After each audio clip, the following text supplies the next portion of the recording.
Donc en fait, tu n'as jamais étudié le cinéma? Je n'ai jamais étudié le cinéma, non. Non, j'ai suivi un petit peu des cours à l'IAD, mais c'était en art dramatique. Ouais.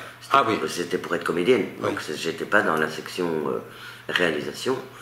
Et après, beaucoup plus tard, quand j'ai pensé peut-être devenir réalisatrice, j'ai voulu m'inscrire à l'INSAS. Ouais. Et on m'a dit, non, ça ne va pas parce que vous n'avez pas votre diplôme d'humanité. Ah bon? Et je n'ai pas mon diplôme d'humanité. Comment ça se fait, ça? Parce que j'ai arrêté l'école après les secondaires inférieurs. Oui, c'est ça. Tu vois, donc j'avais 16 ans, je détestais l'école, je comprenais rien, à part en histoire, géographie et gymnastique. Et je trouvais ça tellement pénible. Donc t'as pas le bac, quoi. Que j'ai pas le bac. Et quelques années après, c'est un peu pour la blague, mais ou plusieurs années après, il me téléphone, la SAS, l'IAD, l'ULB, en disant est-ce que vous voulez pas donner cours? Je dis mais non, je peux pas donner cours, j'ai pas le bac. Alors moi, ce qui m'a amusé aussi, c'est qu'on te retrouve à Paris, parce que tu as beaucoup bourlingué dans ta vie de toute façon, mais à Paris, tu te retrouves chez Annie Fratellini, et ça c'est quand même un nom. Et je me suis dit, bon, comme je la vois elle doit certainement être une funambule. Je crois que tu ne le savais pas? Non, je ne savais pas, mais je te voyais bien en funambule. Tu pourras encore le faire maintenant? Non. Non, parce qu'il faudrait que je me réentraîne. Oui. Je connais encore la technique, le balancier avec les bras. Oui. Et c'est comme ça que tu as songé à faire ce fameux film, Équilibre. Oui, tout à fait. Parce que j'observais une petite fille. C'est ta première entrée dans le cinéma, en fait. Hein? C'est le premier petit scénario que j'ai écrit. Oui, c'est un film-métrage que tu as fait, un court-métrage. Hein? C'est un court-métrage, oui, sans parole. Et tu as joué à téléfilm de Maigret aussi. Oui, Maigret chez les Flamands. Alors je ne sais plus, le titre, j'ai pas trouvé. Maigret chez les Flamands parce que je devais jouer en flamand. Et tu ouvrais la porte et tu la refermais ou bien tu avais un rôle? Non, c'était sur une péniche. C'était Jean Richard. Ah oui. Qui à ce moment-là jouait Maigret. Qui faisait avec sa pipe. Il n'a pas joué très très longtemps Maigret, mais enfin, il est mort. Hein. Il est mort, Jean Richard.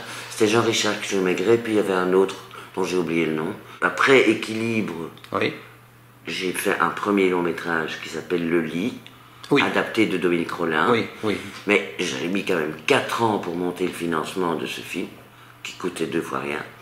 Donc ça m'a mis 4 ans avant d'arriver à faire ce premier long métrage. Et tu vivais de quoi entre-temps? Je continuais à faire toutes sortes de petits boulots. Ah oui.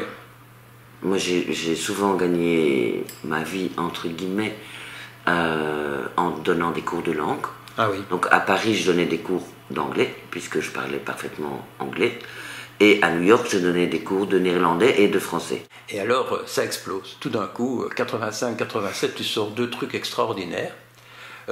Dust, bien sûr, et puis Les Noces barbares. Deux choses très différentes. Hein. Très différentes. Mais ce que je trouve extraordinaire, c'est que tu arrives toujours à associer à tes projets des gens qui, ou à l'époque étaient très célèbres, ou qui sont devenus très célèbres.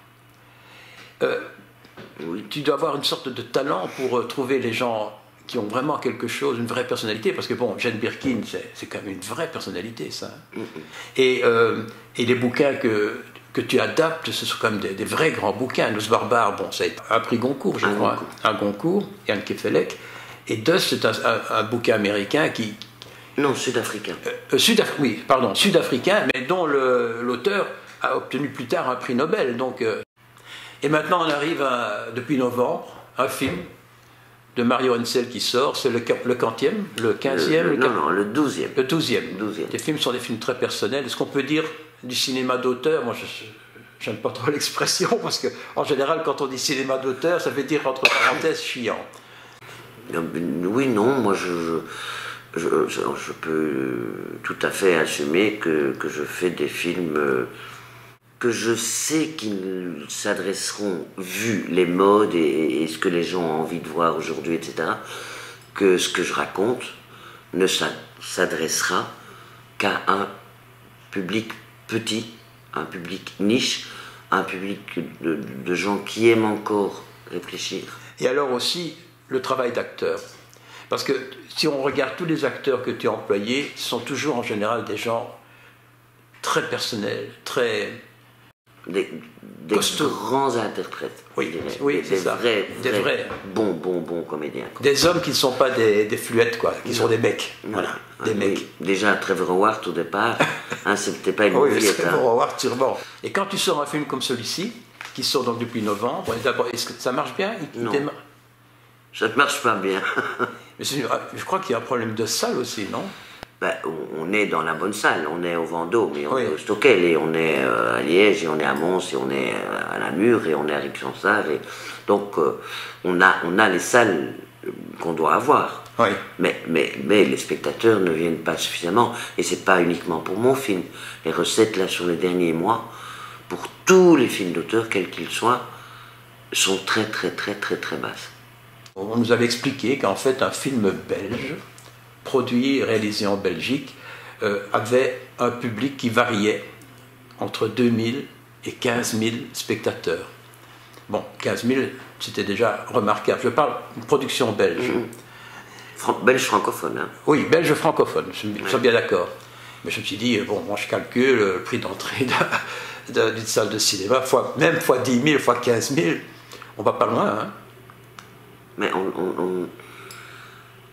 je dirais que on ne peut pas vivre avec les entrées. Non. Et même avec les ventes à l'étranger, etc.,